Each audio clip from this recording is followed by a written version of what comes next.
And we're back for our daily college basketball best bets here on Monday, January 26th.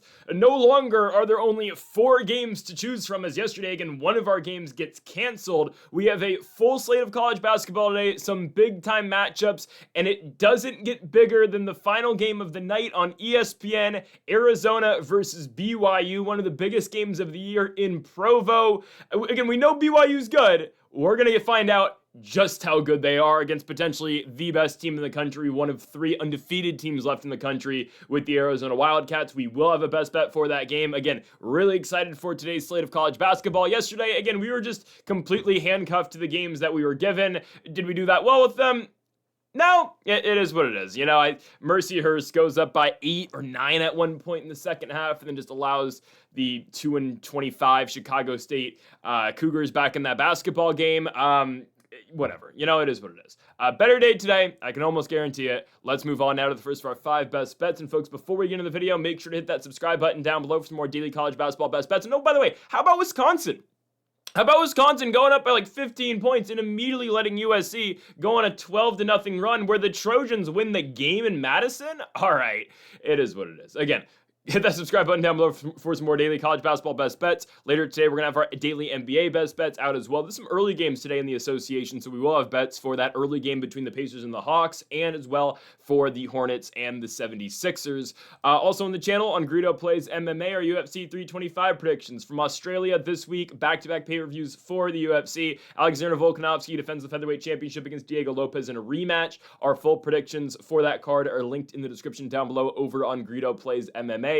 Go subscribe to that channel if you have not yet, again, alongside this one as well. Okay, on to the first now of our 5 best bets, kicking things off in the MEAC. Yeah, this is our first game of the day. MEAC basketball, low-level basketball, but I believe there is an edge, and that edge is going to go to the South Carolina State Bulldogs at home in South Carolina against the Delaware State Hornets. This is a semi-low-level game, I understand, but I think the value is really good on a team that I believe is slightly better at home. South Carolina State a -125 favorite. They are 2-2 in the MEAC conference this season, 4-16 as a whole, taking on Delaware State, who's 0-4 in the MEAC this year, and 5-14 throughout the course of the season. This game originally was scheduled for 4:30. Everything I have seen on Google, on the official South Carolina State website, indicates this game is going to be taking place at 3 o'clock instead. So if you are betting this game, I would be very mindful of that. Obviously, get your stuff in early for this one. I believe the weather likely pushed this game up, just like how those NBA games that I mentioned earlier with the Hawks and with the Charlotte Hornets hosting those games down in the South moved their games up early. I assume that's why South Carolina State moved their game to 6 o'clock local time. But again, who knows? But that's just my guess. Anyways, we're taking the Bulldogs here to win the opener for us. This is a team that has some momentum. They were piss poor, horrible, non-conference wise. I understand we had a whole, trend of like 5 consecutive games where whoever South Carolina State went and played, we bet against them. But obviously that's MEAC basketball. You see the same thing happen in the SWAC. You see these teams take bye games, their entire non-conference run. South Carolina State willingly went to Louisville, they went to Charleston, they went to Samford, they went to Mizzou, they went to Charleston Southern, they went to Queens, they took all of these bye games, they went to South Carolina, Tennessee, they took all of these games, obviously, to go get their ass handed to them, but obviously, you do, it's the same thing in college football. You take your bye games, obviously, you get money for doing it, and who cares, ultimately, because South Carolina State's not going to, make an at-large run at the NCAA tournament. They're very unlikely to make the tournament in general, winning the MEAC, but again, that's a story for another day. South Carolina State did start the year 0-12. They won a game against Bruton Parker to get to 1-12. They then proceeded to beat Howard at home in their MEAC opener. They were 1-14 going into that game, and they get a home spot and beat Howard. They then proceed to lose to Morgan State on the road by 5. Then a victory on the road at Coppin State winning by 2. A loss at home to Norfolk State a couple games ago by 7 points. It's not a bad L, though, honestly. And then most recently a tune-up game over a Division II program in Mid-Atlantic Christian, only beating Mid-Atlantic Christian by 6 points, which isn't the most encouraging, but let's just remind ourselves the low level of basketball we're going to see today. Again, South Carolina State was losing in the first half to the Mid-Atlantic Christian Mustangs. They were down 7 points at the end of the first half. They came back firing, though, in the second, and they locked into that basketball game. You might be wondering, why am I taking them here? They're at home. There's actually some momentum, and if we disregard that last game, which I know is kind of hard to, because yes, they were losing in the first half. If you had Mid-Atlantic Christian first half money line, you would have cashed. The reason we're doing this is because they've been able to be competitive so far in the MEAC. They're at home tonight, and they're taking on a team in Delaware State that has yet to see any success in the MEAC conference. In all fairness to them, 3 of their losses have been very close games, and 3 games that they could have won, but they don't close them. And all these 3 games that Delaware State played and almost won in the MEAC, all at home.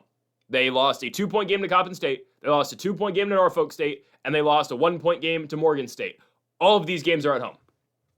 They lose every single one of them. And obviously, again, close games. The one time they went on the road, they went to Howard, same team that South Carolina State beat. They went to Howard and lost 84-58. Am I expecting the South Carolina State Bulldogs to put that type of beating on the Delaware State Hornets, such as the Howard Bison did? No, I'm not. I'm not expecting that type of beatdown, but I am expecting a victory. Delaware State has not played since January 17th against Morgan State. They were scheduled to play on Saturday at North Carolina Central. That game got canceled, I believe, due to weather. So now here you are for Delaware State, not coming off that last one, going straight into a matchup with the Bulldogs. Expect scoring to be likely at a premium tonight. It's MEAC basketball. It's kind of like watching, NEC basketball. More on that later. You don't see much scoring, but I do believe South Carolina State is going to win this game. They are at home, and they are building some momentum currently. For the Bulldogs, they are led in scoring by Jaden Johnson. Johnson averages 13 points per game for this SWAC team. He's their point guard, put up 24 points against Howard, 23 points against Morgan State, and 18 points against Coppin State. Only had 5, though, in their last game against Mid-Atlantic Christian. They absolutely need him to get going. He is the player that's going to drive this offense. Again, averaging 13 points per game, but they are levels better when he's putting up near 20. Last game with Johnson not really performing. It was Owen Bronston who got going scoring-wise, scored 18 against Mid-Atlantic Christian. He does average 11.5 points per game this season, does the JUCO product, if I'm not mistaken, again, in Bronston. As for Delaware State, they have a couple guys who can get going scoring-wise, but ultimately it's usually going to be Ponce James. James, averaging 15 points per game this season, is the sophomore out of Bridgeport, Connecticut. Coming off a 22-point game against Morgan State, he will be able to get into the 20s in games, a second year at Delaware State. Other than him, you're going to get Miles Webb, who averages 9.5. Those guys, there's not much else scoring going on. Miles Webb did have a run of 4 straight games where he's got into the double digits, 16 points against Rutgers, 10 against Coppin State, 10 against Norfolk, 19 against Howard. Did only just drop 5 points, though, most recently against Morgan State. This is a St. Francis, PA player who has transferred and now gotten to start in his senior season, of course, with the Delaware State Hornets. Ultimately, though, I like the Bulldogs. I think South Carolina State is able to win this game. Expect, again, scoring to be at a premium. But in a game like this where I see 2 low-level teams, and we've seen this spot a couple times this year, and we've been all right so far with these games. I mean, the first, again, that will always come to mind for me is Morgan State taking on Niagara. When you get 2 really piss-poor basketball teams, look at momentum and look at who's at home. Again, I'm not going to try to sell you on the fact that South Carolina State's a good basketball team. We did a whole thing for about a month where no matter who they played, we bet against them on the spread because they were awful. They're now playing teams at their level. They're playing teams, in the MEAC, and somehow they're 2-2. Found a way to go on the road and win a game. Something that, Delaware State yet to do. I understand they did it against Howard, but at the same time, SC State has beaten Howard. Absolutely, a big night at a Jaden Johnson will be needed, and I think this game is going to be determined by those point guards in James and, of course, in Johnson. I'm going with the Bulldogs to win at home. They are the slightly better team, in my opinion, and they're at home, so give me the Bulldogs minus 125 to win our first game of the day in the MEAC Conference. On to our second best bet of the video, we move to the Big Ten, as Ohio State hosts Penn State at home in Columbus, Ohio. Give me the Buckeyes to roll Penn State in this game. Penn State 0-8 so far in the Big Ten Conference. The last time we bet against a team that was 0-8 in the conference didn't go our way, as Northwestern went to USC and won. I think Ohio State can dominate this team. We look at the results Penn State's continue to have, and they're just not that competitive. And they're even worse usually on the road. The one exception is Purdue, but recently, my goodness, this team has been bad. Last 3 games, double-digit loss to UCLA at home. They go to Maryland, lose by 23 points. Home game against Wisconsin, who laid a massive egg last night. They lose that game on the road by 27, does Penn State. They have a game earlier in the year where they went to Indiana. Obviously, that was the Lamar Wilkerson game. Wilkerson had an all-time, legitimately the greatest performance at Assembly Hall ever, and Indiana beat Penn State 113-72. It's not a great defensive team. They can score, but they don't score enough, and there's a reason, obviously, they're 0-8 in their own conference. Yes, they've had their share of, not easy games, of close games. They played Michigan to a 2-point loss at home. They played Purdue in Mackey to an 8-point L. Illinois, who I'm raving about right now, man, after that win at Mackey, watch out for the Fighting Illini, I'm telling you. I mean, Wagner, what a game. That team's doing something this season. I fully believe it right now. Penn State loses to them by 8, but again, game was at Penn State. They're going to Columbus. Ohio State coming off of that competitive game against Michigan. It was competitive early. Obviously, the Wolverines pull away in the second half of that second half, I guess we can say. But Michigan and Ohio State, a more competitive game than I at least expected it to be. The Buckeyes now 5-4 in the Big Ten this season, coming off of back-to-back wins at home against UCLA and Minnesota. The Bruins game was by 12, Minnesota game was by 8. Again, both of those teams, though, are better than the Nittany Lions. And in Columbus this year, Ohio State has been really good, with the only loss that they have this year in Big Ten play at home, or losses, being Illinois and Nebraska. Well, Nebraska's undefeated. Again, one of 3 undefeated teams left in college basketball, the Arizona Wildcats, the Cornhuskers, and the Miami of Ohio Redhawks. And then Illinois, I mean, we just saw what they did at, in West Lafayette. I'm not surprised they went into Columbus and won either. I do believe Ohio State has the scoring to get by Penn State and to completely dominate Penn State, as Bruce Thornton obviously leads the charge for the Buckeyes, averaging 20 points per game this season. Senior, who's continued to be really great for Ohio State, didn't really do what I thought they needed him to do in the Michigan game. Obviously, after last year's disaster for Bruce Thornton against Michigan, you thought maybe he'd have a better game this year, or at least just an all-around game against Michigan. I didn't do much, only scored 10 points, but there's a multitude of other scorers for the Buckeyes. John Mobley, Devin Royal, the former Santa Clara Bronco, and Christoph Tilley. It's a good team. It's a good team. They're 13-6. They did not play particularly well on the road at Washington earlier in the year. Again, found a way to keep a competitive first 28 minutes against Michigan until the final 12, really final 10, where things started to head south for that team. But the production they have gotten recently out of John Mobley has been phenomenal. The sophomore in 3 consecutive games, 28 points against UCLA, 26 points against Minnesota in that overtime victory, and 22 points in that L over in Ann Arbor to Michigan. Does Penn State have anything to really combat that? I mean, there are bigs for Penn State, don't get me wrong, as Ivan Juric, right? They're big, they're freshman center, 7 feet tall.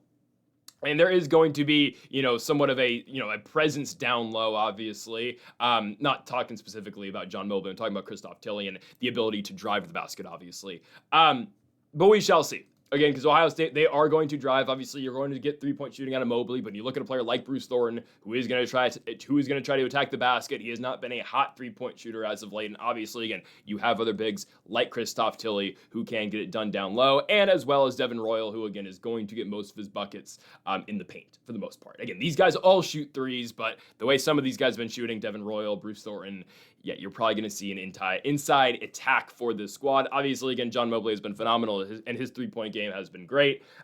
So we'll see, again, what Penn State can do in general in this one. Obviously, Caden Mingo leads the charge for the Nittany Lions, averaging 14.5 points per game. He dropped, 6 points against Wisconsin. A disappointing effort for him after having 19 against Maryland and 16 against Illinois. Had the injury in between. Obviously missed the Michigan game, the Purdue game, and I believe the UCLA game as well. Regardless, I do think Ohio State's going to be able to put it on this team today. I think so. Games in Columbus, it just makes sense. It just makes sense to me. It's a game that I believe Ohio State's going to run away from them with. Look at the last 2 outings Penn State played. They go to Maryland, they lose by 23 points. I mean, if they're going to Maryland and losing by 23, I think they'd go to Columbus and lose by about 20 as well.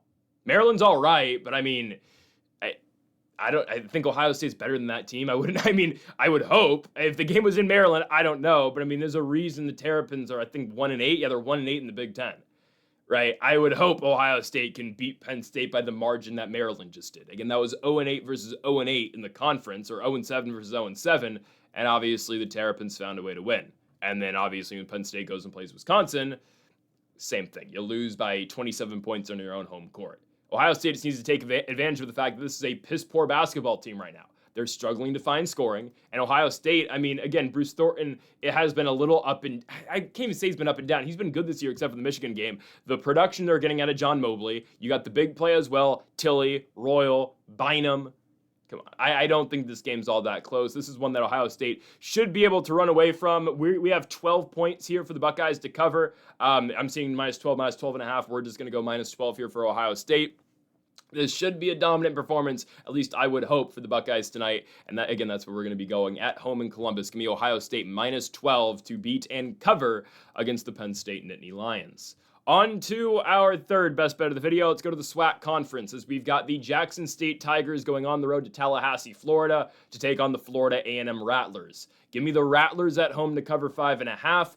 Little surprised the line is only at this, considering Jackson State's last game and considering the way Florida A&M has been playing all year long.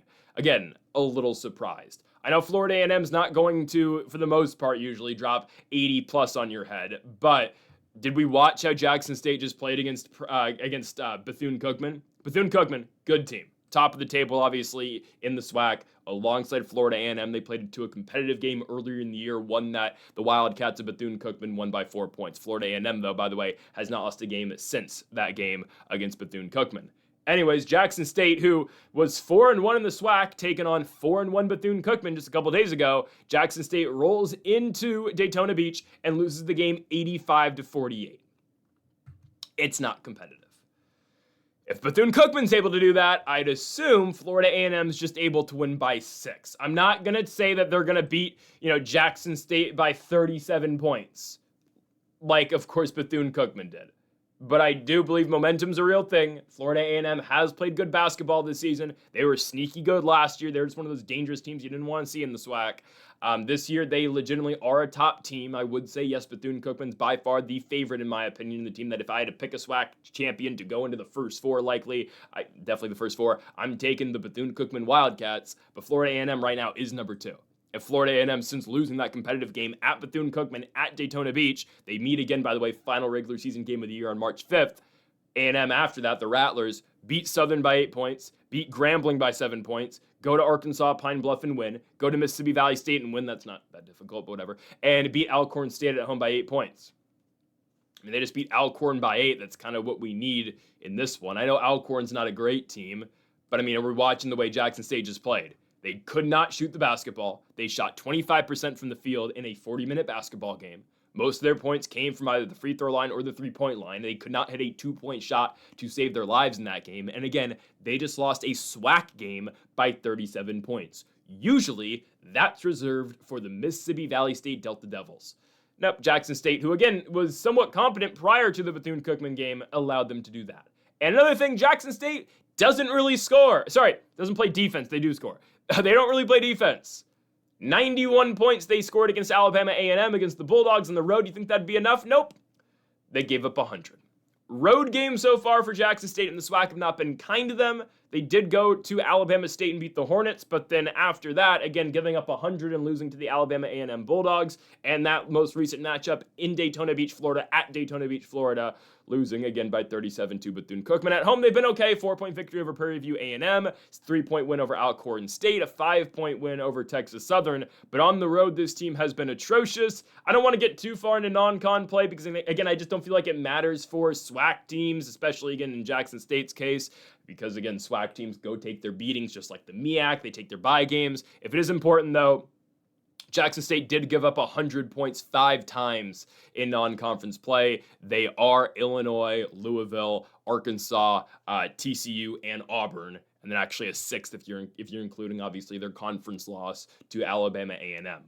So, again, we'll see if Florida A&M can get scoring. I would not straight up tell you that, the Rattlers are some dominant force offensively. However, if there's going to be a team you're going to score a lot on, it's going to be Jackson State. I'm kind of just looking at the point. I'm looking at, straight up, I don't think Jackson State's going to be able to score too much this game because Florida A&M is a fairly decent defensive team. Jackson State struggled mightily to score in their last game. They've had games prior in the season too where they just really struggled to get out the gates. They are one of the more higher scoring teams in the conference, but again, coming off that road loss, same road trip just 2 days ago, what's going to change from that outing against Bethune-Cookman? Again, once you're playing, or as you're still playing, another elite team in the conference.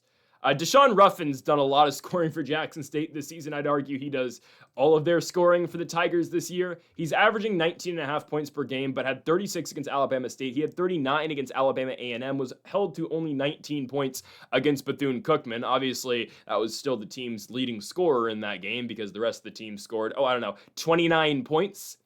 Yeah, there was 29 points scored that were not from Deshaun Ruffin. Now, Ruffin, in his senior season, undersized point guard, actually started quite a bit his true freshman year at Ole Miss, played 10 games, started 10 games over in Oxford, but has since transferred to go play at Jackson State for his last 2 years of collegiate ball. Again, undersized guy, though, who can score, has a pretty good three-point shot. He's developed into a 43% three-point shooter this season. I think the Rattlers can take him away defensively, and besides Deshaun Ruffin, there's not many other guys you'll look at on Jackson State and say, oh, wow, got to stop him. There just isn't, okay? I mean, I think the one exception from what I've seen out of this team this year is going to be Jamie Mitchell, averaging 11.5. Florida A&M should be the much better defensive team. They're at home, and as we saw in Jackson State's last game, I mean, hell, Deshaun Ruffin can still score 20 points, and his team will get blown out still.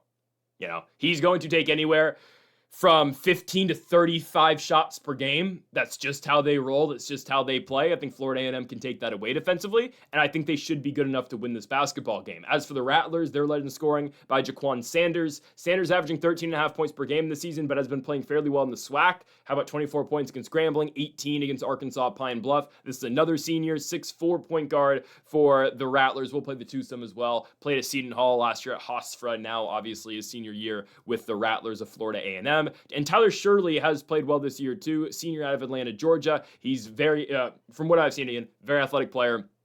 He's going to get you about 8 boards per game. Going to try to get in the double digits scoring-wise as well. Was kind of underutilized at South Alabama's first 2 years of collegiate basketball. Injured last year for the Rattlers, now officially playing and is officially now in a starting role. I'm going to go Florida A&M, right? I'm looking at that last game Jackson State played and the points they lost by, and I think Florida A&M, who is a good team in the SWAC, should be able to win this one by 6. They're at home in Tallahassee. I think the Rattlers should be able to get it done and cover tonight for our third best bet. Okay, now on to our fourth best bet of the video. You know where we're ending the night, but first, let's go back to the NEC. On NEC front row, can't wait again, as we have Wagner. The Seahawks go on the road to take on LIU, Brooklyn, Long Island University, whatever they are called.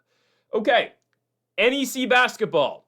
Don't expect a lot of scoring, okay? I just thought Mercyhurst was going to be able to dominate a team that hasn't won a basketball game all year long in their conference and had continued to be blown out in their own conference yesterday.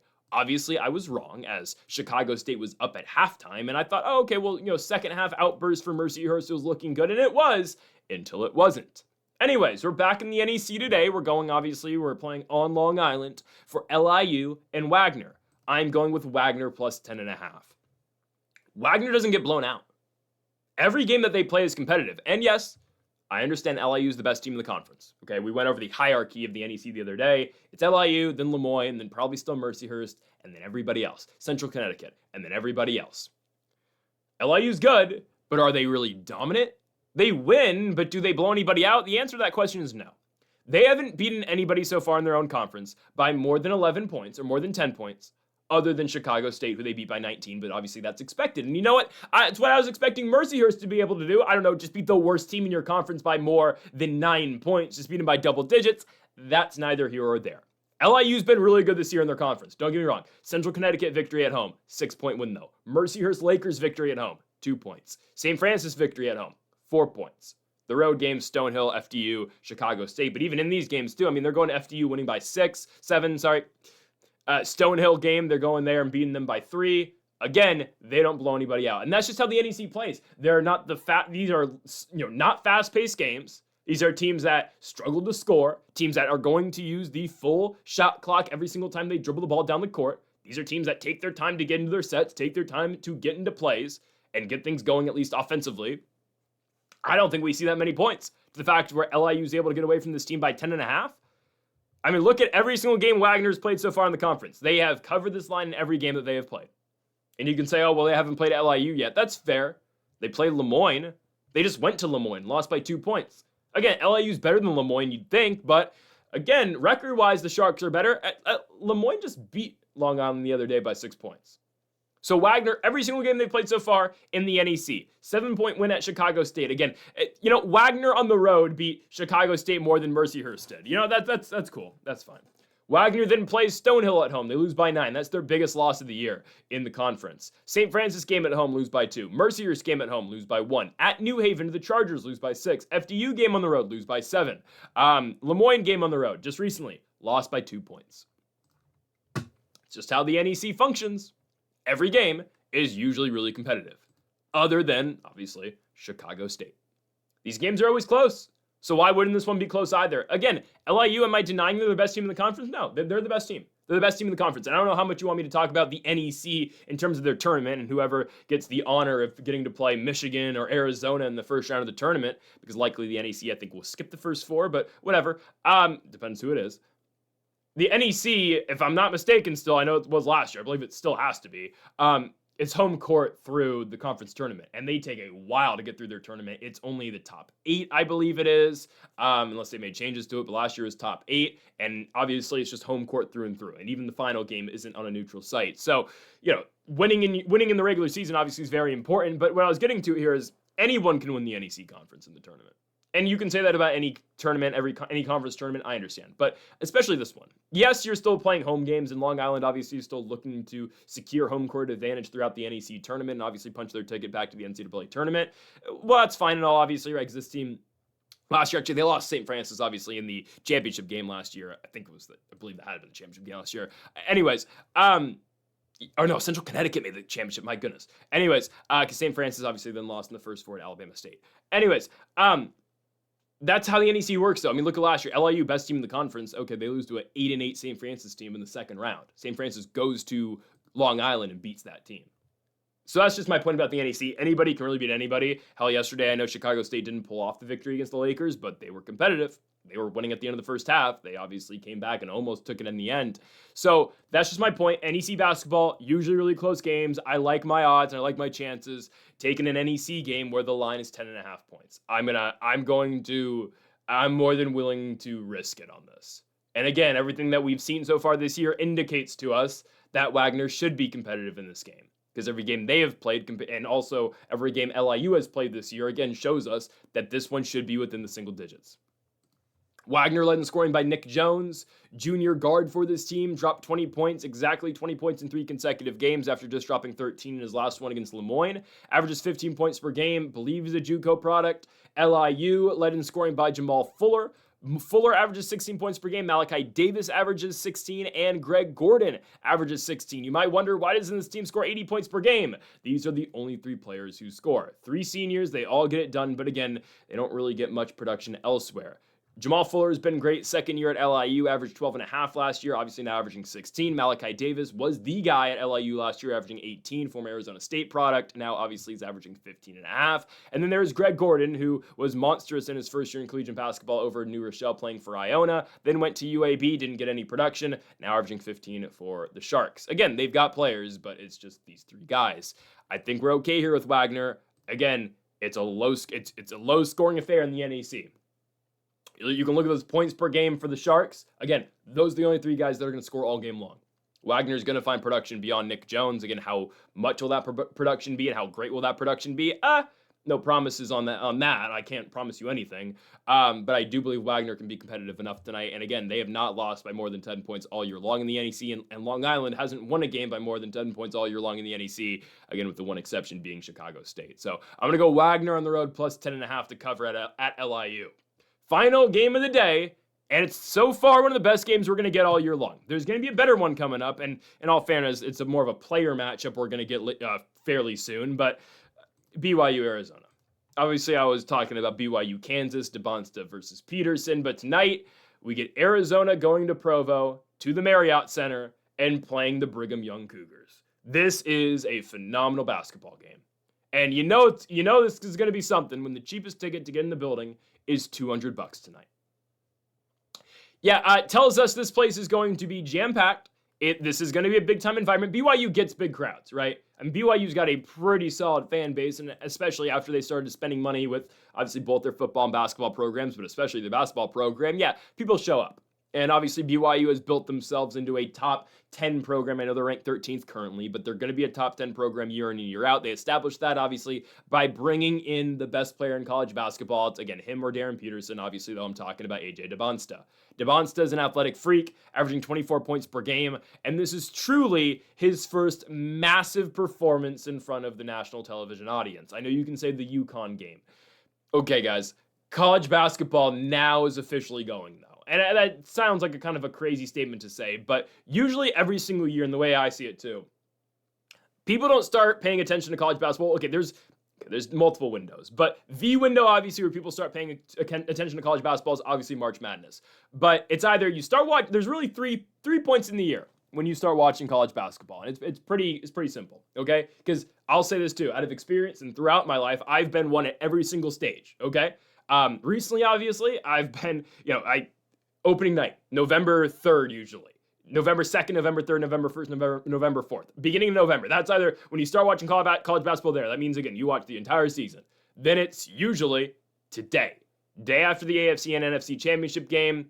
There's not much going on in sports. Again, there's no more Monday Night Football. College football's over now, obviously, with the national championship game being a week ago today. And the NFL's down to now just one more game. And obviously, there are 2 weeks now that we are waiting for, obviously, the Patriots and the Seahawks in Super Bowl 60. So it's either you start watching early November, you start watching today, obviously with this game being huge as well, or you just start watching in March for the tourney.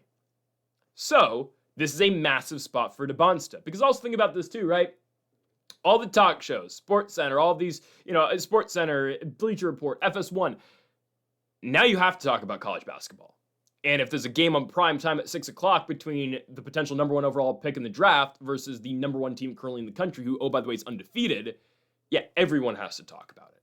So this is a massive game tonight. And by the way, at BYU, that crowd, this is going to be something, right? I mean, hell, Conor McGregor was at a Brigham Young basketball game last year randomly. I don't know who the hell they're going to pull out tonight at BYU over in Provo, but that shall be seen for later. Anyways, though, it's a massive spot for Debonsta. And for a lot of people, this is going to be their first time watching him. Oh, yeah, he's coming off a 43-point game against Utah. Yes, the Utes aren't very good. It was an expected victory for BYU. But that just shows you what Debonsta is capable of. Again, an athletic freak. When Debonsta is going downhill, he is super tough to stop. 3-point ball varies in the game. Had a great shooting night, at least from beyond the arc against Utah. Went 4 for 5. Again, that's resulting in his 43 points. His 3-point shot, though, will vary on the game, I will say. But when Debonsta goes downhill, he's pretty damn good. Second leading scorer currently in college basketball, only behind Cameron Boozer. Yes, both Debonsta and Boozer have finally passed Dior Johnson, bench player, obviously, for Tarleton State. Don't get me started on that situation. But Debonsta has been very elite this year, and it's not like he's just completely carrying this team on his back. I mean, he kind of is, but Richie Saunders is playing well this year. Robert Wright, both of those guys averaging 19 and 18. There's players on BYU. And they're bringing in or welcoming in the Arizona Wildcats. I don't want to call them, they kind of are inexperienced, but they find ways. I mean, no, we can say it as they are inexperienced. Going into the year, we're like, all right, well, there's, 4 freshman stars in this team. How are they going to work? It's working well enough. Well, Koa Pete and Braden Burries obviously are the main ones, but I mean, how are these young guys going to work out with just a bunch of, very experienced, well-traveled basketball players, essentially, right? It's working well. I'll say that. It's working fairly well.